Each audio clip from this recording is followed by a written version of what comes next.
अब हम डिस्कस करेंगे heat of reaction. Heat of reaction, इस टॉपिक में हम पढ़ने वाले हैं आपका जो गिब्स हेल्महोल्ट्ज़ इक्वेशन जो है ना, उसको डिस्कस करेंगे। वैसे देखा जाए तो ये जो टॉपिक है ये आपके केमिस्ट्री का पार्ट है, बिकॉज यहाँ पर हम जो गिब्स हेल्महोल्ट्ज़ इक्वेशन को डिराइव करेंगे वो आपका रिलेटेड है जो आपके जो सेल्स होते हैं जो हम यूज़ करते हैं, जो आपके इलेक्ट्रिक सेल हम डिज़ाइन करते हैं। जैसे फॉर एग्जांपल आपने केमिस्ट्री में डिज़ाइन किए होंगे सेल कुछ इस तरीके से। फॉर एग्जांपल यहाँ पर हमारे पास ZnSO4 होता था, ओके, और यहाँ पर आप Zn का ही यहाँ पर रोड लगाते थे। उसी तरीके से यहाँ पर CuSO4 होता था, ओके, और यहाँ पर Cu का होता था, और ऐसे करके कुछ साल्ट ब्रिज बना के और हम यहाँ से दो इलेक्ट्रोड निकाल देते थे और इनके बीच में यहाँ पर हमारे पास कुछ न कुछ पोटेंशियल मिलता था E, ओके। ये EMF हमें इन दोनों पॉइंट्स के बीच में मिलता था। तो ये जो है ये हमने कंस्ट्रक्ट ज़रूर किया, ओके। और हमने चेक किया कि केमिस्ट्री में कोई भी रिएक्शन हो उसके अंदर कुछ न कुछ जो हीट एक्सचेंज जो है वो कुछ न कुछ ज़रूर होगा। हीट चेंज जो है, या फिर बोल सकते हो आप हीट या तो उसके अंदर एब्जॉर्ब होगा रिएक्शन में, और या फिर हीट जो है वो आपकी रिलीज होगी, ओके। सो अगर हम किसी रिएक्शन का जो हीट चेंज है वो फाइंड आउट करना चाहते हैं तो हमें क्या करना पड़ेगा। नॉर्मली हम क्या करते हैं, किसी अगर हमारे पास रिएक्शन हुआ कोई, तो उससे जो हीट आया उसका हम यूज़ करके हीट फ्लो मेथड से उसको एक्सपेरिमेंटली मेज़र करते हैं कि आपका जो हीट है कितना एक्सचेंज हुआ है, कितना अमाउंट ऑफ हीट जो है वो आपने रिएक्शन के अंदर जनरेट हुआ है या फिर एब्जॉर्ब हुआ है। बट ये जो मेथड है ये अनकन्वीनियंट मेथड है, ओके। सो हमें एक ऐसा मेथड यूज़ करना पड़ेगा जो कि ईजी हो, ओके, और क्वांटिटीज़ जो हैं वो आपकी इजीली मेज़र हो जाए। सो इसके अंदर आपका जो सेल जो है ये एक बहुत बड़ा एग्जाम्पल आता है इसके अंदर, कि आपके जो इलेक्ट्रिक सेल हैं जो हम कंस्ट्रक्ट करते हैं किसी भी केमिकल रिएक्शन से, उसके अंदर कितना आपका जो हीट चेंज है या फिर हीट कितना प्रोड्यूस होता है वो जो है उसको हम यहाँ पर डिस्कस करेंगे, ओके। सो आप किसी भी रिएक्शन के लिए जहाँ पर आपका कुछ इस तरीके से एक इलेक्ट्रिक शेल बनता हो, उस केस में आप गिब्स हेल्महोल्ट्ज़ इक्वेशन जो है उसकी हेल्प से आप फाइंड आउट कर सकते हो कि कितना जो हीट है वो एक्सचेंज हुआ। नॉर्मली अगर हम चेक करें तो एक क्वांटिटी यहाँ पर आती है एंथैल्पी। ये जो क्वांटिटी है ये हमें सबसे पहले पता होना चाहिए कि एंथैल्पी क्या होती है, ओके। कोई भी रिएक्शन, फॉर एग्जाम्पल कोई यहाँ पर A मटेरियल था प्लस हमने B को मिक्स किया, बिकॉज ये केमिस्ट्री का पार्ट है तो आप चेक कर सकते हो कि ये B क्या हो सकता है, okay. A plus B plus यहाँ पर एक C प्रोड्यूस होगा, प्लस आपका यहाँ पर कुछ न कुछ हीट जो है वो आपका यहाँ पर जनरेट होता है, ओके। सो किसी रिएक्शन में ये जो हीट है जो कितना जनरेट हुआ या फिर एब्जॉर्ब हुआ, हो सकता है आपको यहाँ पर हीट लगाना पड़ सकता है। तो ये जो है, ये जो चेंज आया हीट के अंदर, ये आपका होता है एंथैल्पी चेंज, ओके। सो एंथैल्पी आपका कुछ नहीं होता है, बट एंथैल्पी चेंज जो है वो एक इंपॉर्टेंट क्वांटिटी है। इसको हम H से रिप्रेजेंट करते हैं, ओके।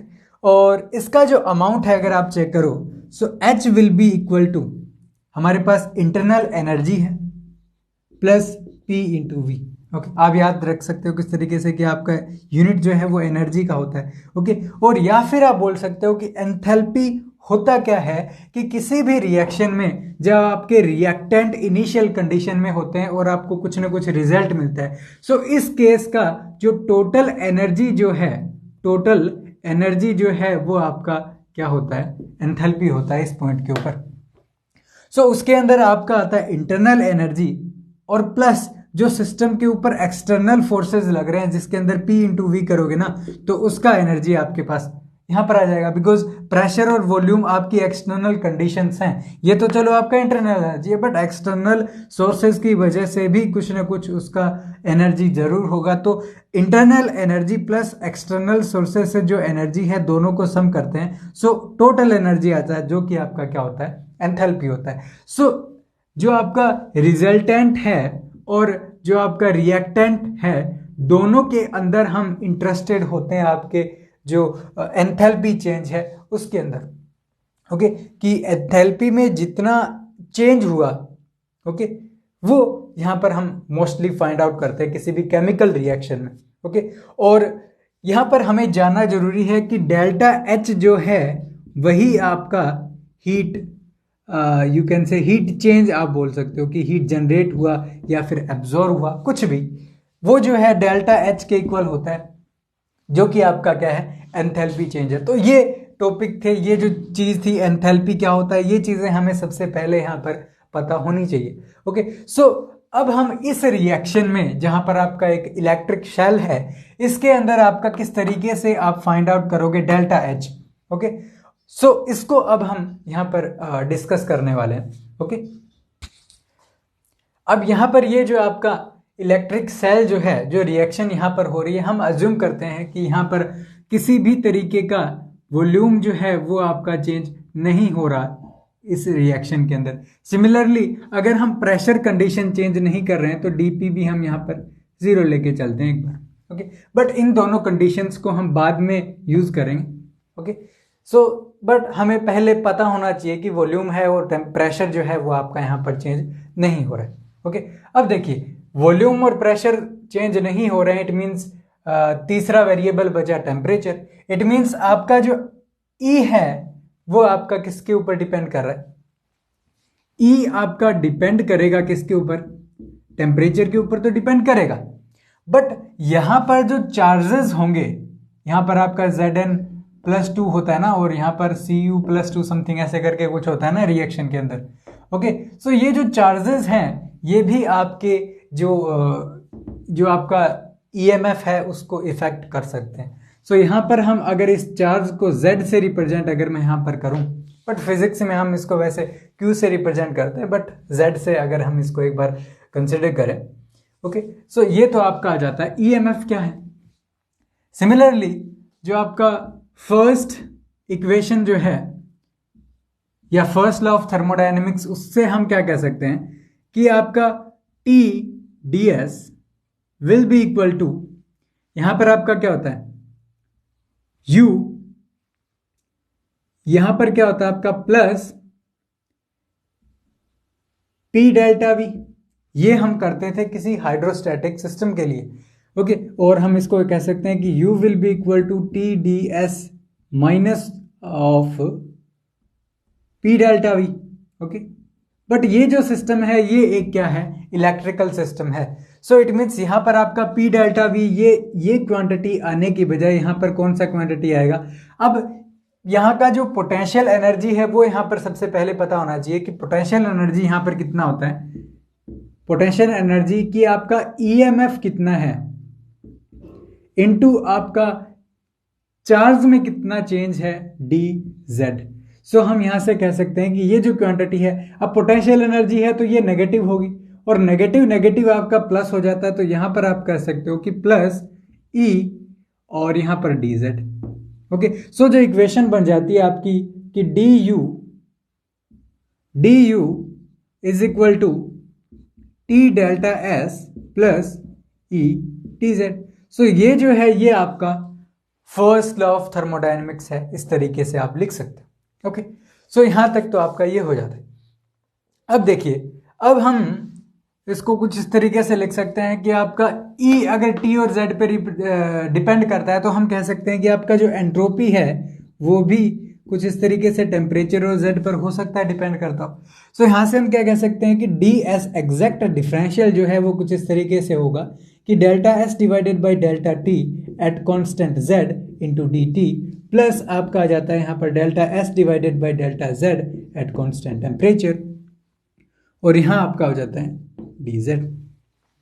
सो ये ds का वैल्यू अगर आप इस इक्वेशन के अंदर यहां पर पुट करते हो देन देखिए हमारे पास क्या आएगा, हमारे पास आएगा कि D U is equal to, यहां पर ds का वैल्यू पुट किया, यहां पर पुट कीजिए तो हमें मिलेगा क्या कि t टेम्परेचर से मल्टीप्लाई करना है, t delta s divided by delta t at z constant into D T, plus आपका यहां पर क्या हो जाता है, t से मल्टीप्लाई तो करना ही करना है इसको, ओके। सो ये आपका t delta s divided by delta z, और यहां पर आपका t कॉन्स्टेंट है, ओके, प्लस यहां पर e भी है और इंटू टी जेड। सो ये क्वांटिटी हमारी यहां पर आ जाती है, ओके। अब यहां पर अगर हम डिस्कस करें तो एक पॉइंट आता है कि जैसे हमने जो CV है वो डिस्कस करते थे कि T delta S divided by delta T at constant volume. Similarly अगर स्पेसिफिक हीट कैपेसिटी या heat capacity at constant charge अगर मैं देखूं तो ये आपका T delta S divided by delta T at constant Z, ये क्वांटिटी आपका आ जाता है। सो आपका इक्वेशन बन जाएगा यहां से D U will be equal to C Z D T, plus आपका यहां से हो जाता है E plus T delta S divided by delta Z at constant temperature, और यहां पर आपका डी जेड। अब अगर यहां से अगर हम चेक करें तो इंटरनल एनर्जी जो है वो किस इस तरीके से है, ओके। अब जो आपकी मैक्सवेल इक्वेशन है हम कुछ इस तरीके से लिख सकते हैं ना, इस तरीके से कि delta S divided by delta we at constant temperature, और इज इक्वल टू यहां पे आ जाता है आपका एस है, वी है, टी है, बट पी रह गया तो delta P divided by delta T, और यहां पर वॉल्यूम कांस्टेंट, ओके। और टी वी एक साथ आते थे तो हम नेगेटिव साइन लगाते थे, बट यहां नहीं लगाना, ओके। अब यहां पर देखिए अगर इस इक्वेशन के साथ कंपेयर करें, ओके, कि दो इक्वेशन आ गई ना हमारे पास, एक तो ये इक्वेशन आ गई, एक तो यहां पर ये इक्वेशन है हमारे पास, एक ये इक्वेशन है।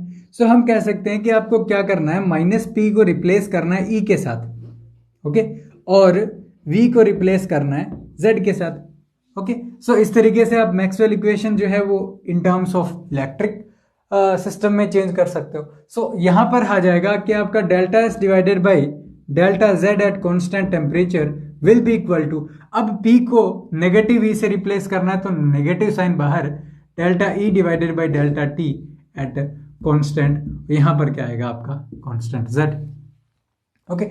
सो ये तो आपका यहां पर आ जाता है, ओके। अब देखिए अगर हम इसको चेक करें तो ये इक्वेशन है आपकी क्या बन जाती है, तो यहां से हमारे पास आता है कि D U will be equal to, अब यहां से चेक करो तो C Z D T plus आपका आ जाता है ई प्लस, और ई अब की बार ये माइनस हो गया साइन, बिकॉज वहां पर माइनस यहाँ पर आता है, और delta E divided by delta T, और यहाँ पर कांस्टेंट क्या रहा है, चार्ज कांस्टेंट रह रहा है, ओके, और इंटू डी जेड। सो ये इक्वेशन हमारे पास आ गया। अब देखिए इसके बाद अगर हम यहाँ पे क्या कर सकते हैं, तो यहाँ पर अगर डिस्कस करें इसको आगे कैसे सोल्व किया जाए, ओके। सो यहाँ पर अगर हम इसको थोड़ा रीअरेंज करें इक्वेशन को, तो सो देखिए कि अगर ये रिएक्शन जो है, ये रिएक्शन इसके अंदर अगर आपका सैचुरेटेड कंडीशन में आ जाए, बिकॉज चार्ज है वो कांस्टेंट है, ओके। अब सपोज आपका हम चेक करते थे कि ये रिएक्शन जो है एक टाइम बाद रुक जाता है, जब तक हम ये जो साल्ट ब्रिज जो है ये नहीं लगाते, इसमें कुछ आई थिंक Al2CO3 समथिंग ऐसे करके एलिमेंट होते थे, ओके। सो अगर हम ये नहीं लगाते हैं तो ये रिएक्शन रुक जाती है, तो सैचुरेटेड कंडीशन में हम क्या कह सकते हैं कि D U will be equal to किसके इक्वल होगा, C Z D T plus आपका यहां पे आ जाता है E minus of T delta E divided by delta T, और यहाँ पे Z है, बट Z आपका सैचुरेटेड कंडीशन में आ गया, चार्ज है वो आपके सैचुरेट हो गए, ओके, और इंटू डी जेड। सो ये जो है ये आपका क्या आ जाता है कि इंटरनल एनर्जी चेंज क्या है इस रिएक्शन के अंदर, जब आपके पास specific heat at constant you can say charge अगर आपको पता हो, ओके, और ये जो क्वांटिटी है ये यहाँ पर रिप्रेजेंट कर रहा है कि आपका ईएमएफ कितना है माइनस टेम्परेचर कितना है into delta E divided by delta T. It means EMF का वेरिएशन क्या है with respect to temperature. It means इस सिस्टम का आपको चेक करना है ओनली वेरिएशन ईएमएफ का विद रिस्पेक्ट टू टेम्परेचर, कि टेम्परेचर आप चेंज करते जा रहे हो तो ईएमएफ किस तरीके से चेंज हो रहा है। सो एक तरीके से स्लोप कह सकते हो ई और टी कर्व का, और ये आपका सैचुरेटेड कंडीशन में है तो कोई प्रॉब्लम नहीं होना चाहिए। ओके, अब हम देखिए यहां से हमने डिस्कस किया था कि आपका जो डेल्टा एच जो है वो आपका इक्वल किसके होता है, डेल्टा यू के। क्यों होगा, यहां से चेक कीजिए कि हमें पता है कि H इज इक्वल टू, हमने एक क्वांटिटी कुछ इस तरीके से कहा था कि H is equal to U plus P into V. अब यहां पर चेंज करते हैं कि डी एच जो है वो आपका डी यू प्लस यहाँ पे दो क्वांटिटी आ गई यू डॉट वी से करते हैं, सो पी डी वी प्लस यहाँ पर आपका आ जाता है डी पी इंटू वी। ये यहाँ पर नॉर्मल हमने डिफ्रेंशिएट किया इसको। अब हम यहाँ से इनिशियल कंडीशन पहले ही लेके चल चुके हैं कि आपका ना तो वॉल्यूम चेंज होता ना आपका प्रेशर चेंज होता। इट मीन्स आपका जो डेल्टा एच जो है वो आपका इंटरनल एनर्जी के यहाँ पर इक्वल आ जाता है। ये एक यहाँ पर इंपॉर्टेंट पॉइंट है कि एंथैल्पी चेंज किसी भी जो आपका इलेक्ट्रिक सेल है उसके अंदर वो आपका इक्वल होता है कि कितना एंट्रोपी कितना आपका जो इंटरनल एनर्जी है वो आपका यहाँ पर चेंज होता है। ओके, अब ये जो सिस्टम है अगर हम इसको कांस्टेंट टेम्परेचर के केस में लेके चले, सपोज यहाँ पर प्रेशर तो कांस्टेंट है, वॉल्यूम कांस्टेंट है, सपोज आपका टेम्परेचर जो है वो भी आपका क्या है, D temperature is equal to 0, change आपका टेम्परेचर में इज इक्वल टू 0 है।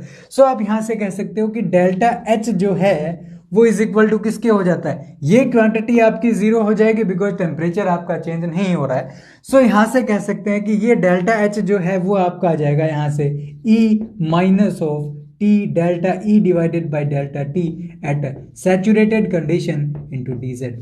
सो ये जो इक्वेशन है जिसके अंदर हमें एंथैल्पी चेंज पता लग रहा है जब आपको ओनली पता हो ईएमएफ का variation with respect to temperature, ये जो इक्वेशन है ये हमें आसानी से एंथैल्पी चेंज फाइंड आउट करके दे सकती है बिकॉज ये क्वांटिटी जो है ये मेजरेबल क्वांटिटी है और एंथैल्पी फाइंड आउट करना हमारे लिए काफ़ी इजी है कंपेयर टू जो आपका हीट फ्लो मेथड से, जब हम जो आपका हीट एक्सचेंज है या फिर हीट चेंज है किसी रिएक्शन में वो फाइंड आउट करते थे। तो ये जो इक्वेशन है इसको हम बोलते हैं गिब्स हेल्महोल्ट्ज इक्वेशन, जो कि हमें हेल्प करती है आपके एंथैल्पी चेंज फाइंड आउट करने के लिए या फिर बोल सकते हो एंट्रोपी चेंज फाइंड आउट करने के लिए, या फिर किसी रिएक्शन में कितना हीट है, हीट ऑफ रिएक्शन आप फाइंड आउट कर सकते हो यूजिंग गिब्स हेल्महोल्ट्ज इक्वेशन। अब यहाँ पर ये जो आपका एंथैल्पी चेंज है ये आपका हो सकता है पॉजिटिव हो और या हो सकता है आपका नेगेटिव हो। ओके, सो अगर आपका डेल्टा एच आपका पॉजिटिव आता है इट मीन्स आपका जो रिएक्शन है वो आपका हीट एब्जॉर्व करता है। ओके, और ये जो इक्वेशन है इसको हम बोलते हैं एंडोथर्मिक रिएक्शन।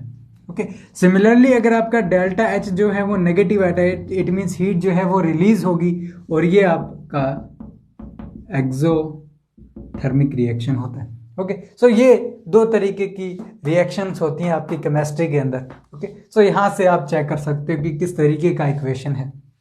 ओके, सिमिलरली आपका ये जो फॉर्मूला है ये तो आपका बताता है कि कितना एंथैल्पी चेंज है, बट जो आपका ब्लैक बॉडी रेडिएशन है उसको भी आप कुछ इसी तरीके से एक्सप्लेन कर सकते हो, बट उसको हम बाद में डिस्कस करेंगे।